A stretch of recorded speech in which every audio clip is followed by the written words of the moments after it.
আমরা 2 বছর আগে এসেছিলাম। তো আমাদের দীর্ঘ 7 বছরের বিবাহিত জীবনে তো এখনো কনসিভ করতে পারছিলাম না। তো ম্যাডামের কাছে এসে তারপরে 2 মাসেই সবকিছু হয়ে যায়, কনসিভ করি আমরা। তারপরে পুরো ঠিকঠাকই চলছিল। 9 মাসে বেবিটা সুগার লেভেল বেড়ে গিয়ে বেবিটা মিসক্যারেজ হয়ে যায়। তারপরে আমরা আবার 6 মাস পরে আবার এসেছিলাম। তখন ম্যাডাম বলেছিলেন একটুখানি ওয়েট করতে।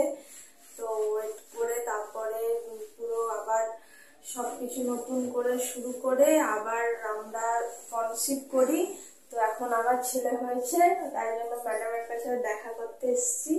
তো আমি সবাইকে এটাই বলবো, ম্যাডাম যেভাবে বলবে, যেরকম বলবে সেরকম ভাবে চললে অবশ্যই সন্তান হবেই, যদি মন থেকে চাওয়া যায় ম্যাডামের হাত ধরে চললে।